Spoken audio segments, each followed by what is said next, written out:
Everybody, welcome to my channel. I'm Creative Katie Karen Burchill.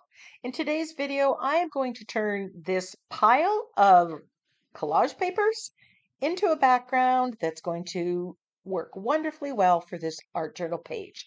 Let's get started. I'm working on a 9 by 12 Canson mixed media page. This is ungessoed. And this was the collage paper that I grabbed first, and then I grabbed other papers that are on deli papers, tissue papers, there's scrapbook papers, random gel prints, anything that kind of worked together. I have a whole pile, not too sure how much is going to end up on here. I'm grabbing my fluid matte medium as an adhesive to glue everything down. Now this process is relatively simple. All I'm going to do is rip pieces from the variety of collage papers and place them on my page. Now, when you start, you're overthinking it. Which way should it go? It really doesn't matter. Follow your instincts, and when it looks good, that's where it stays. So I want a lot of this yellow, this paper in there, but then I want to build contrast in there. So I've got some darker papers or more solid papers, some with more pattern, some with less pattern. Different patterns and textures, different weights of paper. I've got scrapbook papers that are relatively thick, papers that are on tissue paper. And once I have it down enough, I grab the fluid matte medium and I start gluing it down. I don't know how much I'm going to cover the background at this point in time. You can opt to leave white space, or as you're going to find me doing on this page, I end up pretty much covering the entire 9 by 12 page. But I'm really loving how the darks and the light, there's that dark purple and the yellows with the orange and the magentas. So using the collage papers allows me to create a colorful background without grabbing out a tube of paint. It also sets my color scheme and gets me started. So sometimes if you don't know, you use what you have, and we all have this pile of collage papers.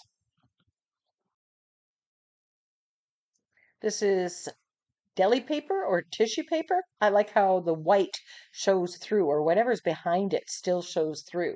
That stripe pattern, we've got dots. There's a lot going on this page, but I am liking it, and that's a good thing. But I'm going to make sure that I give this a good dry. There's lots of layers here, lots of fluid matte medium was used, so it really needs to be dry. Now I want to make this background more cohesive. So I'm going to do things on top of this that cover multiple areas. And here I'm starting out with stamping with some black acrylic paint and a stamp from Stamp Period. This is just adding a little bit more pattern to it, but it's melding the different papers because the stamping will be on a variety of the papers. So it's what they have in common now. And this is the start of making it all work together. So I'm quite happy with this addition. And then I'm going to grab another stamp. After I spray this with fluid matte or Murphy's oil soap mixture, I grab this butterfly stamp. I thought it was a good idea. I really did. The first stamp didn't work out overly well. I continue on. I'm going, okay, you follow your instincts, trust what you say. And I keep going. I'm adding more. But this is not giving me the effect that I want. So gesso to the rescue. I thin down my gesso and I'm just giving it a wash. I'm basically just knocking back some of that black stamping that I did. It wasn't what I wanted, so I'm muting it to some degree. I'm just pushing it further into the background, and then I'm taking a baby wipe and removing it from some places so it's a little bit brighter. So while I've added some pattern to it, I've also muted it. But every piece of collage paper, all the patterns are still there and visible, even in the end. So here I'm just wiping back some of that gesso to get some brighter colors. And I'm happy with what the gesso has done here. Then I grabbed a stencil and a stencil brush and white. I think I've used gesso here. And I'm just, again, I want to make all those pieces work cohesively. So I'm putting something on top of them. So this dramatically changed the background. But again, everything is showing. Now it got a little too dull. I lost some of the brightness. So I grab orange, quinacridone magenta, and deep violet, which are the colors that were in most of those papers.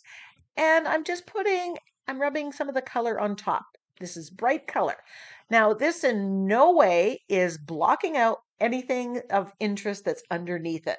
Even that white stenciling still shines through and adds to the background. That's because these colors are all kind of translucent. They're not opaque where they're going to block what's behind it. So you can still see. And I'm just brightening the page and creating this background. I grabbed this dot stamp. Remember that scrapbook paper that had the dots on the burgundy-ish type paper? I really like the dots, so I wanted to bring that out at a higher upper level. And I'm loving that look. It ties into the circles that were in the back or the stenciling that was there.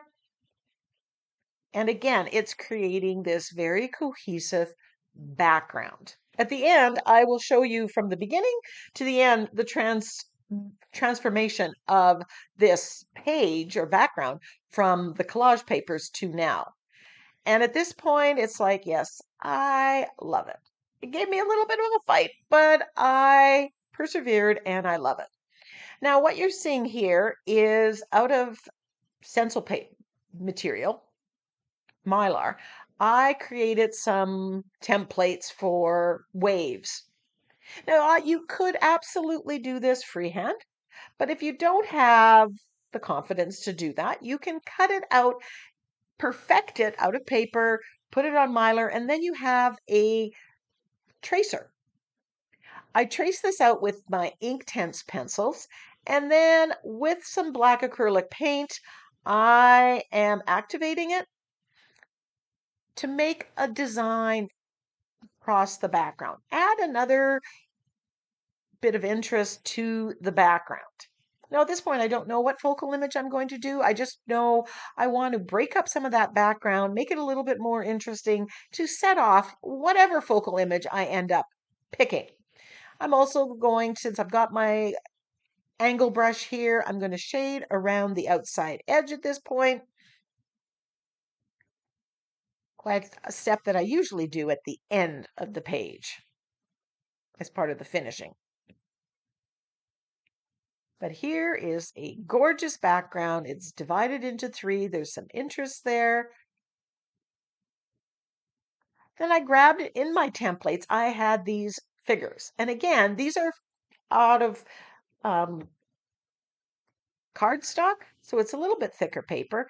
And I just drew them and I got the shape. Again, you can just draw this freehand if you wanted to. But if you lack the confidence to do it, you don't want to wreck the page, here's the solution.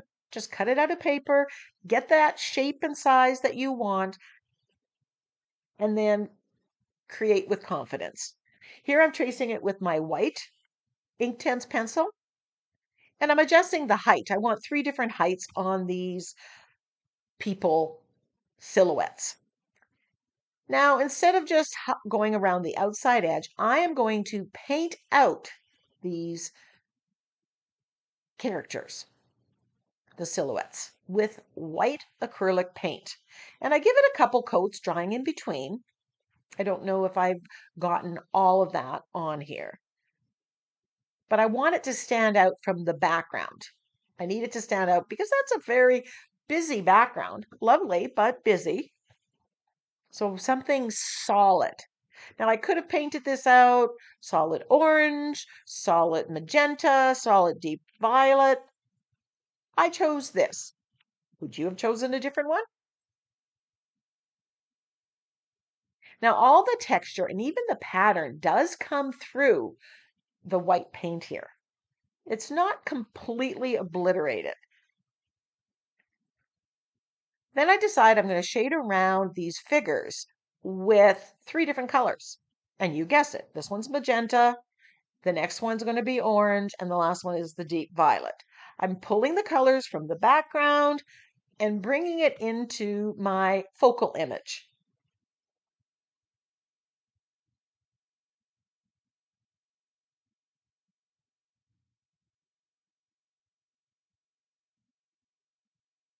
I like the contrast of them being mostly white, but we're far from being done with um, this focal image.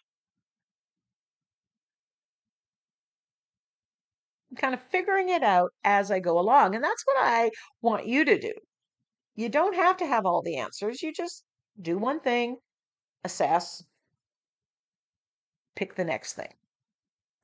So now I'm taking my Inktense pencil and I'm just tracing around it, and then I'm going to come back with my angle brush and activate that. That gives it a little bit of dark on top of the color.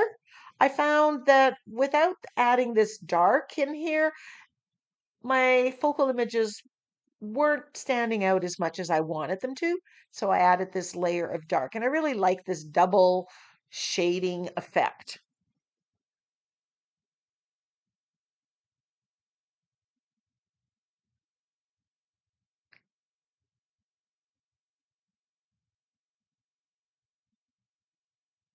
Then I decided I wanted to add some bling, so I grabbed a lid. I'm dipping it in thinned gold paint, and I'm just stamping with it, adding some bling and shine. And the gold works so well with that trio of colors that I have going on in the background. And again, it's another way that it makes that background really cohesive.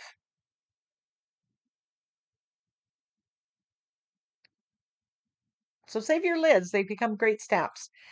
Then I grab my Moments and Memories sentiment pack. This is from a digital sentiment pack that I created for sale. It's available at NINNYSNAPKINS.com. I will link it. I have a variety of sentiment packs, not just this one. I love digital sentiment packs because you can make them as large or as small to fit any size project.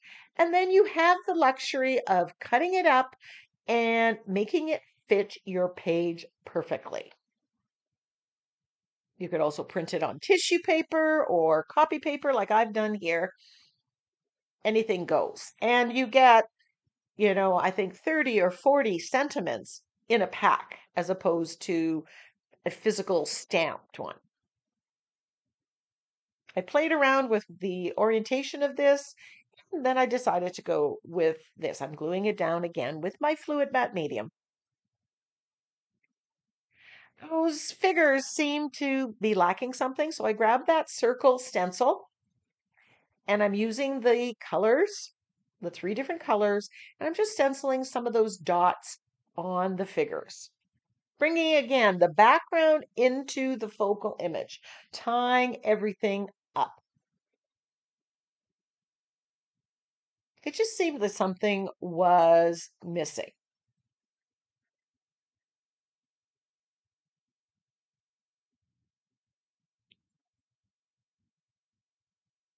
I there grabbed my paint pen and I'm just outlining the sentiment just to make it stand out a little bit more. And then I edge the page. It just seemed to want that today.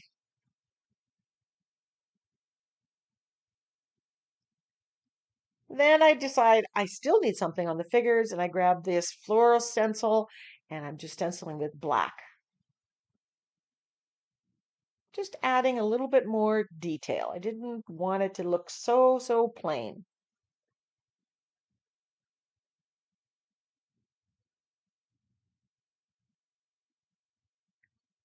Just figuring it out as I'm going along. Do I want 1, 3, 5 flowers?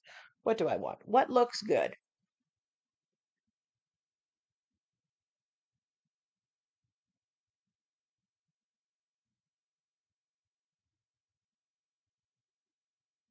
And I think I'm happy with this at this point in time.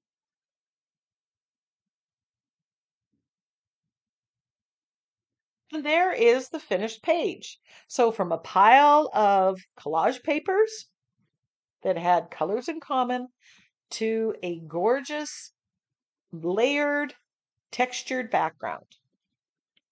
So here are those collage papers. Step 1 or 2, it evolves. You never know where collage papers may lead. So go grab some collage papers and create a background that you'll love. Until next time, go get creative.